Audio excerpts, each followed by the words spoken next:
روایات میں آتا ہے کہ حضور نبی کریم سرور دو عالم صلی اللہ علیہ وسلم نے ایک عجیب نسخہ بتایا. پہلے تو پیشن گوئی فرمائی کہ ایک زمانہ ایسا آنے والا ہے، تو اس میں فرمایا کہ اذا رأیتم دنیا مؤثرۃ، چار چیزیں بیان فرمائیں، چار چیزیں ہونے والی ہیں. نمبر ایک، شحن مطاعا وہوا متبعا ودنیا مؤثرۃ واعجاب کل ذی رأی برأیہ. چار باتیں فرمائی ہونے والی ہیں. کیا؟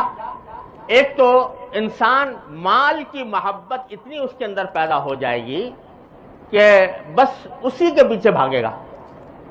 مال کی محبت کا بہت زیادہ ہو جانا اور اسی مال کی محبت کی اطاعت کرنا. مال کی محبت اسے جو کام کرنے کو کہہ رہی وہ کر رہا ہے. وَهَوًا مُتَّبَعًا، دوسرا یہ کہ پیروی خواہشات کی ہو رہی ہے. جو دل میں آ رہا ہے، حرام ہو یا حلال ہو، جائز ہو یا ناجائز ہو، آدمی اس کے پیچھے چل رہا ہے. مجھے تو اس میں مزہ آ رہا ہے، یہی کروں گا.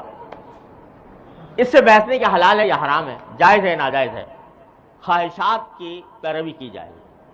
وَدُنْيَا مُؤْثَرَةً، اور جب دنیا کو ترجیح دی جا رہی ہو آخرت کے اوپر. آدمی کے سامنے دو راستے آ جائیں، ایک یہ کہ اس سے دنیا اچھی ہوگی، آخرت خراب ہوگی، اور ایک یہ کہ دنیا میں تھوڑا نقصان اٹھانا پڑے گا لیکن آخرت اچھی ہو جائے گی. تو انسان جو ہے وہ دنیا کی طرف، دنیا کو ترجیح دے گا آخرت پر.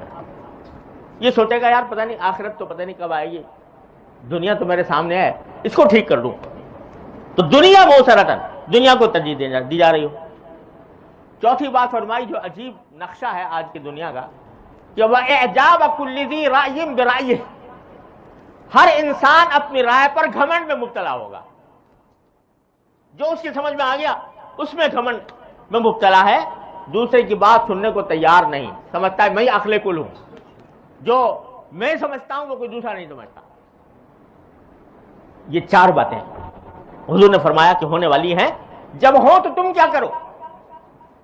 وہ بتایا رسول کریم صلی اللہ علیہ وسلم، اگر یہ ہو فعلیک بخاصۃ نفسک، تو لوگوں کے بارے میں سوچنا چھوڑ دو کہ وہ کہاں جا رہے ہیں، اپنی فکر کرو، اپنی اصلاح کر لو. فعلیک بخاصۃ نفسک ودع عنک امر العامہ، اور عام لوگ جس طرف جا رہے ہیں اس کو اس کی گفتگو بھی کرنے کی ضرورت نہیں تمہیں.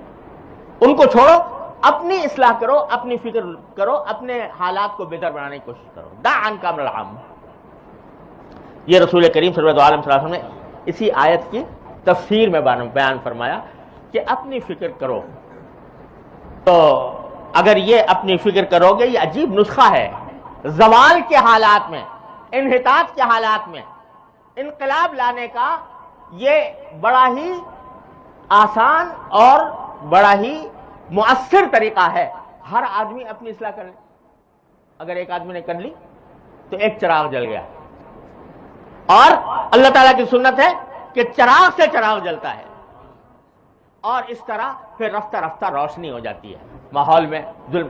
اگر ہم صرف یہ باتیں کرتے رہے، دو لوگ یہ کر رہے ہیں، لوگ وہ کر رہے ہیں، لوگوں میں یہ خرابی، لوگوں میں یہ خرابی، تو اس سے سوائے مایوسی پیدا ہونے کے اور کیا حاصل ہے؟